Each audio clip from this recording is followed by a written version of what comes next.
Imagina esto. El polvo flotaba en el aire como algo vivo, espeso, arenoso, pegándose al fondo de la garganta.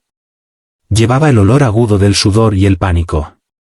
Luego llegó el sonido, cascos golpeando cada vez más cerca, miles de ellos, un tambor incesante que hacía temblar la tierra bajo los pies.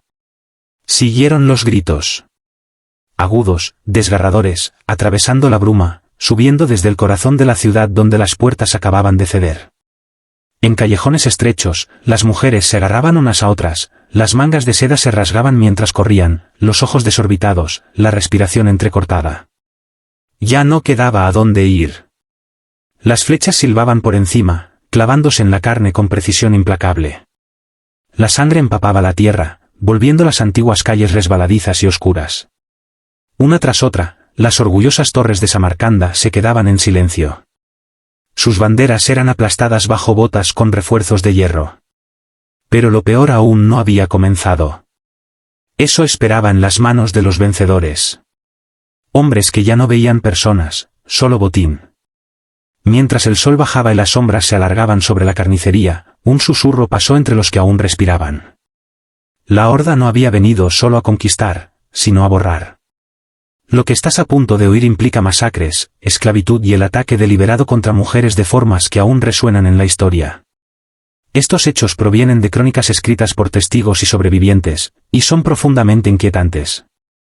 Nuestro enfoque aquí no es glorificar el sufrimiento, sino exponer la maquinaria detrás de él, la estrategia, la lógica fría, el uso del terror como herramienta. Si esto te resulta demasiado cercano, aléjate. Sin juicio. Para quienes sigan, levantemos el velo. Esto no fue una barbarie aleatoria. Fue una tormenta calculada, diseñada para romper imperios y reconstruirlos a imagen de un solo hombre. En el año 1220, la horda mongola descendió sobre Samarcanda, la reluciente joya de Asia Central, no en furia ciega, sino como parte de un sistema de conquista que convertía el miedo mismo en combustible. El imperio corasmio se extendía desde el mar Caspio hasta el río Indo, rico, poderoso y confiado. Esa confianza resultó fatal. Cuando funcionarios corasmios masacraron a los enviados mongoles, un insulto imperdonable en la cultura de la estepa, desencadenaron algo mucho mayor que una simple venganza. Lo que siguió no fue solo una guerra. Fue un experimento a escala continental en el que ciudades como Samarcanda se convirtieron en laboratorios para tácticas que cambiarían el mundo. ¿Por qué importa esto ahora? Porque revela cómo un solo error de cálculo puede convertirse en una máquina que devora millones. Muestra cómo el terror multiplica la obediencia, cómo el poder se sostiene en una aritmética oscura y cómo los ecos de tales sistemas todavía resuenan en nuestra propia era fracturada. Pero para entender la caída, debemos comenzar con el ascenso. Imagina la estepa mongola a finales del siglo XII. Un vasto océano de hierba bajo un cielo implacable. Las tribus chocaban como lobos hambrientos, unidas por alianzas frágiles y venganzas eternas. Vientos duros azotaban los campamentos nómadas donde sobrevivir significaba dominar el caballo y el arco antes de que terminara la infancia. En este mundo nació Temujin alrededor del 1162 cerca del río Onon. Según la leyenda, llegó al mundo con un coágulo de sangre en el puño, un presagio, dijeron los suyos, de destino. Su padre, un jefe menor, fue envenenado por rivales cuando Temujin tenía solo 9 años. De la noche a la mañana, su familia pasó del estatus al abandono. Sobrevivieron desenterrando raíces de la tierra congelada, cazando roedores en inviernos brutales. Antiguos aliados les dieron la espalda. Temujin fue capturado, esclavizado, humillado. Aprendió temprano que la debilidad era una invitación a morir. Escapó. Lentamente, metódicamente, reunió seguidores, hombres unidos no por sangre, sino por lealtad y supervivencia compartida. Forjó alianzas mediante matrimonios y cálculos cuidadosos. Su esposa Borte fue secuestrada poco después de su unión, un robo común en ese mundo sin ley. Temujin la persiguió, reunió guerreros y la recuperó. Fue su primera verdadera victoria y una lección de fuerza. Sin embargo, la traición nunca estaba lejos. Su hermano de sangre se convirtió en su enemigo. Cuando Temujin finalmente lo aplastó, ordenó hervir vivos a 70 rivales en calderos, no por locura, sino como mensaje. En la estepa, la crueldad era comunicación. Únete o desaparece. Para el 1206, Temujin había sometido a las tribus en guerra. En una gran asamblea junto al río Kerulen, lo proclamaron Gengis Khan, gobernante universal. Lo que siguió fue revolucionario. Reorganizó la sociedad como si fuera un solo ejército. La gente fue dividida en unidades de decenas, centenas y millares. El mérito importaba más que el linaje. Un pastor podía convertirse en general. Un noble podía ser reducido a nada. Espías se movían en silencio por las filas, imponiendo lealtad. Los caballos se criaban para la resistencia. Las flechas se diseñaban para atravesar armaduras. Los enemigos conquistados no se desperdiciaban. Se absorbían. Sus habilidades se reutilizaban. Esto no era caos. Era innovación. Una máquina de guerra móvil impulsada por el botín, la disciplina y la promesa. En su núcleo había una regla simple: sométete y vive. Resiste y desaparece. Gengis Khan dirigió su mirada hacia afuera. Primero cayeron las dinastías 11 Xia y Jin de China. Las ciudades cayeron. Fluyó el tributo en seda, hierro, ingenieros y conocimiento. El imperio se volvió más rico, más afilado, más eficiente. Pero un acontecimiento encendió algo más oscuro. En 1218, Gengis envió una caravana comercial al imperio corasmio. El gobernador de Otrar la confiscó, acusó a los mercaderes de espionaje y los ejecutó. Gengis exigió justicia. El Shah Muhammad II respondió decapitando al enviado mongol y enviando la cabeza afeitada de vuelta. Fue una declaración de desprecio. Gengis Khan respondió con movilización. Más de 100.000 jinetes se reunieron. La estepa había dado a luz una tormenta y ahora rodaba hacia el oeste. Aquel otoño, Gengis dividió sus fuerzas, un movimiento que desconcertó a enemigos acostumbrados a ejércitos lentos y centralizados. Primero sitiaron Otrar. Tras meses, el gobernador traidor fue capturado. Le vertieron plata fundida en los ojos y oídos, un final simbólico. Luego la horda se desplegó, golpeando varias ciudades al mismo tiempo y destrozando las defensas del Shah. Muhammad huyó, abandonando su imperio, perseguido a través de desiertos y montañas hasta morir solo en una isla del Caspio. Su hijo, Jalal ad-Din, intentó organizar resistencia, pero la máquina ya tenía impulso. El sistema mongol prosperaba en velocidad y engaño. Falsas retiradas atraían a los enemigos a trampas. Máquinas de asedio, construidas por artesanos capturados, lanzaban fuego y piedra. La guerra psicológica amplificaba el terror. Los rumores llegaban antes que los ejércitos. A principios de 1220, el camino a Samarcanda quedó abierto. La ciudad era símbolo de la grandeza corasmia. Altos minaretes, bazares bulliciosos, un cruce del mundo. Murallas y puertas la protegían junto con más de 100.000 defensores, turcos, persas, mercenarios de todo el imperio. La vida dentro de las murallas continuaba.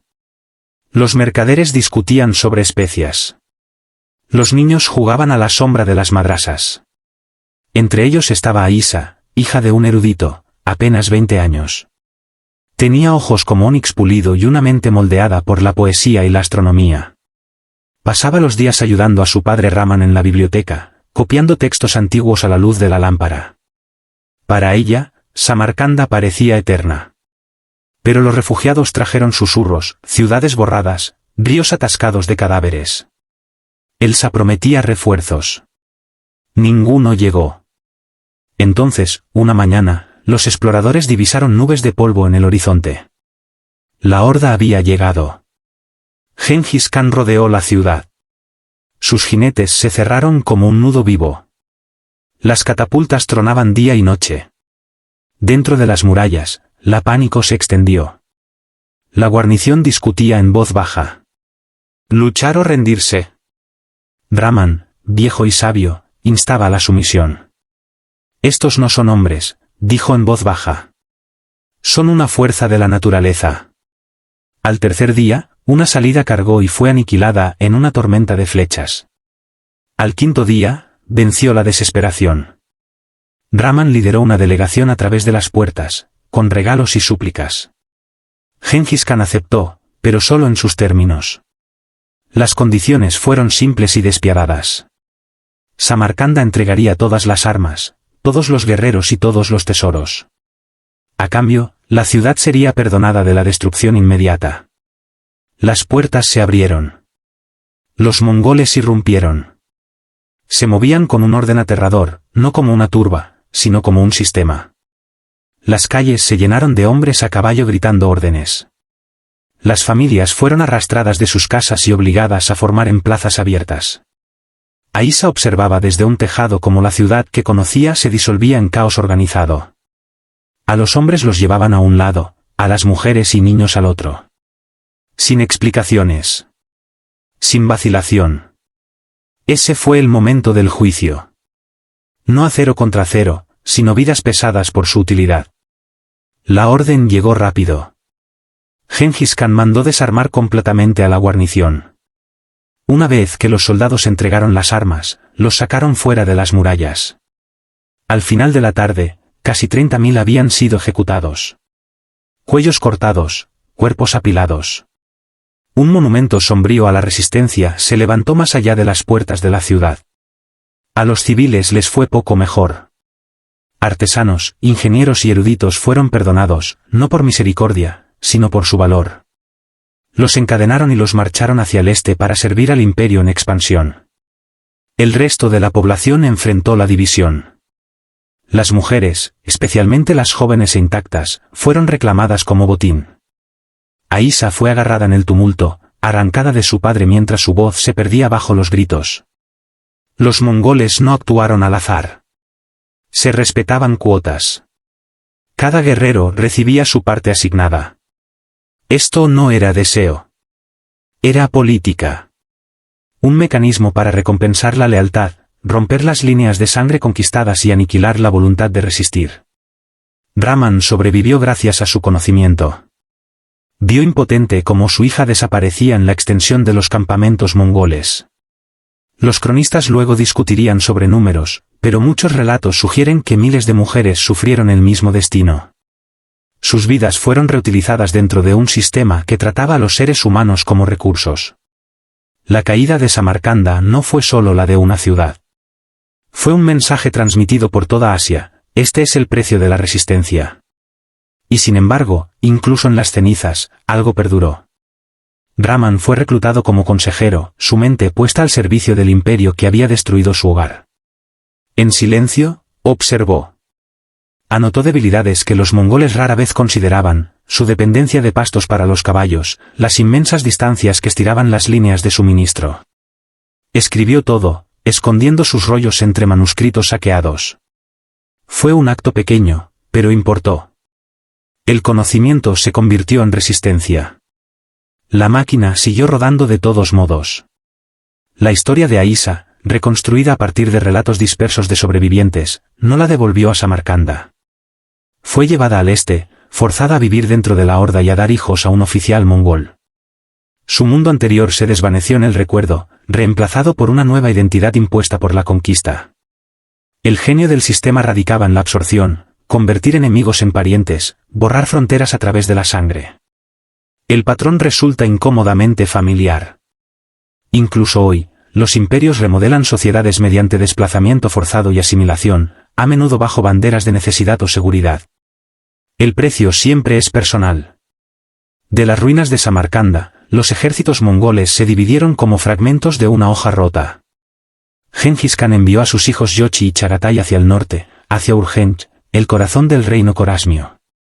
Lo que siguió cambió la narrativa de la conquista calculada a algo mucho más oscuro. Un mercader de Bujará que huyó delante de la horda registró el sitio de Urgench con mano temblorosa. La ciudad estaba sobre el río Amudaria y resistió durante meses. En respuesta, los mongoles represaron el río e inundaron barrios enteros hasta que las murallas colapsaron. Cuando llegó la brecha, no hubo contención. Las calles corrían rojas. Pirámides de cráneos se apilaron tan altas como casas. El mercader se escondió en un sótano escuchando cómo arrastraban a sus vecinos gritando a las calles. Las mujeres fueron reunidas como ganado. Muchas nunca fueron vistas de nuevo. Esto no fue la caída rápida y organizada de Samarcanda. Esto fue exterminio lento. Incluso los niños fueron masacrados en el frenesí. Algunos historiadores hablan de hasta 1,2 millones de muertos, aunque las cifras varían enormemente y a menudo fueron exageradas por los cronistas. Pero la intención era innegable. El sistema recompensaba el exceso. El saqueo motivaba a los soldados. El terror garantizaba la sumisión futura. Y sin embargo, en su relato, el mercader anotó un detalle extraño y fantasmal. En medio del humo y las ruinas, un guerrero mongol se detuvo a admirar un pavo real capturado, cuyas plumas brillaban con color. Por un instante fugaz, la belleza atravesó la brutalidad, un recordatorio de que incluso dentro de la maquinaria, la humanidad parpadeaba. Luego continuó la matanza. Los informes viajaban rápido a través del sistema Yan mongol, estaciones de relevo que llevaban mensajes a través de continentes con velocidad asombrosa. Comandantes como Subotai, brillantes y despiadados, ejecutaban órdenes con precisión. El éxito traía ascenso. El fracaso significaba desaparición. La violencia se extendió al sur hacia Merv y Nishapur. En Nishapur, la resistencia le costó a la ciudad todo. Después de que un príncipe mongol fuera asesinado, llegó la orden de aniquilación total. Los sobrevivientes fueron obligados a contar cabezas cortadas para demostrar que nadie quedaba vivo. Regiones enteras quedaron vacías. Los campos quedaron abandonados. La tierra misma parecía retroceder. El mercader de Bujará finalmente escapó, disfrazado de mendigo, llevando su testimonio consigo. Sus palabras se convirtieron en advertencias susurradas en cortes y mercados. Esa era la extensión del sistema. No solo ejércitos, sino una red de miedo que deshilachaba sociedades desde dentro. A finales de 1220, Samarcanda yacía sometida, pero la guerra no había terminado. Jalal ad-Din, el hijo del Shah, reunió las fuerzas restantes en el sur y golpeó puestos mongoles con un valor desesperado. Por primera vez, la máquina encontró resistencia significativa. Gengis Khan lo persiguió implacablemente a través de ríos, desiertos y montañas. El enfrentamiento final ocurrió en las orillas del Indo. El ejército de Jalal estaba en inferioridad numérica, pero luchó con la ferocidad de quienes saben que están condenados. Las flechas oscurecieron el cielo. El acero resonó contra el acero. El rugido del río tragaba los gritos mientras los hombres chocaban en el barro y la sangre. Gengis Khan observaba desde una colina, recibiendo informes constantes de los exploradores y ajustando formaciones con fría precisión. Jalal ad-Din cargó una y otra vez, rompiendo las líneas mongolas por pura fuerza de voluntad. Pero cada vez se reformaban, disciplinadas, inquebrantables. Uno tras otro caían los hombres de Jalal, cortados, pisoteados, arrastrados por la corriente del río. El aire apestaba a hierro y tierra húmeda. El tiempo mismo parecía ralentizarse. Al final, Jalal espoleó su caballo directamente hacia el río, saltó desde la orilla y desapareció en el caos de agua y espuma. Escapó a la India. Gengis Khan lo vio en silencio, luego pronunció palabras que contenían un respeto inesperado. Un padre debería tener un hijo como este. Pero el campo detrás de él contaba la verdadera historia. Miles yacían muertos. El río arrastraba cuerpos río abajo. Esto no era horror en los detalles, sino en la escala. Un imperio yacía destrozado. Su gente estaba muerta, dispersa o absorbida. Y aquí, por fin, apareció una grieta. La persecución había estirado demasiado las líneas mongolas. El sobreesfuerzo había expuesto vulnerabilidades. Gengis Khan abandonó la caza y dio la vuelta. La máquina se dobló, pero no se rompió. Incluso mientras los ejércitos mongoles se retiraban, el daño que dejaron atrás siguió extendiéndose. Las ciudades ardían lentamente. Las rutas comerciales colapsaron. Los sobrevivientes se arrastraron de vuelta a las ruinas, reconstruyendo en silencio y con cautela, temiendo atraer atención. En las sombras, semillas de resistencia echaron raíces, no a través de ejércitos, sino a través de la memoria. Las notas ocultas de Raman fueron sacadas de contrabando, pieza por pieza, escondidas entre libros saqueados y registros de mercaderes. Preservaban detalles que la horda quería borrar, cómo funcionaba el sistema, dónde se tensaba y qué costaba. La destrucción de Corasmia no fue solo física. Rompió la ilusión de que la conquista pudiera ser total. Gengis Khan consolidó sus ganancias.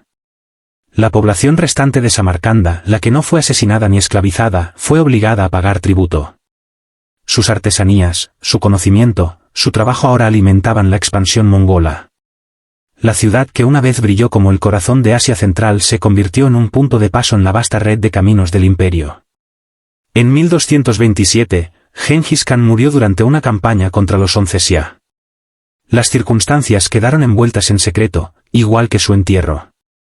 Su cuerpo fue oculto en algún lugar de la estepa, custodiado por silencio y leyenda. Pero la máquina que construyó no murió con él. Sus hijos dividieron el imperio. Ojedei se convirtió en Gran Khan. Otros herederos gobernaron vastos Zulus que se extendían desde China hasta Persia. La marea mongola siguió rodando hacia Rusia, Hungría, Oriente Medio. Reinos cayeron, capitales ardieron. Los restos de Corasmia se desvanecieron en la historia. Jalal ad-Din sobrevivió un tiempo, un fantasma de resistencia, antes de ser emboscado y asesinado en 1231. El poder se desplazó hacia el este. Bajo el dominio mongol, el comercio a lo largo de la ruta de la seda revivió, protegido por la ley imperial. Los mercaderes viajaron más lejos que nunca. Las ideas se movieron con ellos. Irónicamente, el mismo sistema que había destruido ciudades ahora permitía conexiones entre continentes. Pero el precio quedó grabado en los registros. Los cronistas persas, que debían glorificar a los gobernantes, documentaron en cambio la devastación. Sus palabras sobrevivieron en bibliotecas y archivos, acusaciones disfrazadas de historia. Siglos después, la propia tierra habló. En 1962, arqueólogos soviéticos excavaron el antiguo núcleo de Samarcanda. Capa tras capa, descubrieron muros carbonizados datados en 1220. Puntas de flecha aún incrustadas en las puertas, fosas comunes que insinuaban la escala de la matanza. Un hallazgo destacó especialmente, un tesoro de monedas de plata enterradas con prisa. Congeladas en el tiempo por el pánico. Dirigidas por Yuri Boryakov, las excavaciones confirmaron lo que los textos solos no podían. Barrios enteros habían sido borrados. Las capas de población se habían colapsado. Estas no eran cifras abstractas. Eran vidas interrumpidas a mitad de un respiro. Huesos y artefactos convirtieron las crónicas en realidad. ¿Por qué importa esto ahora? Porque revela el doble filo del poder. La innovación puede crear sistemas capaces de una eficiencia asombrosa y una destrucción inimaginable al mismo tiempo. Pero la resiliencia perdura. Los seres humanos se adaptan, recuerdan y resisten de maneras que las máquinas no pueden predecir. Las paralelas son incómodas. Los conflictos modernos todavía se basan en shock and awe, en desplazamiento, en terror diseñado para romper sociedades rápidamente. Los mongoles perfeccionaron ese modelo hace 8 siglos. Las herramientas cambian, la lógica no y la verdad universal permanece, los sistemas construidos sobre el miedo eventualmente se fracturan. El control se debilita. La memoria sobrevive. Las calles polvorientas de Samarcanda debían desvanecerse en silencio. Un corazón floreciente reducido a un susurro. Las víctimas debían desaparecer, sus historias aplastadas bajo cascos y olvidadas. No lo hicieron. Vivieron en rollos enterrados, en huesos desenterrados, en una ciudad reconstruida sobre sus propias cicatrices. Y ahora viven aquí porque tú escuchaste a través de la tormenta. Si esta historia te conmovió, deja un comentario abajo. ¿Qué ecos de esta historia reconoces en el mundo de hoy? Suscríbete para más historias que se niegan a desvanecerse.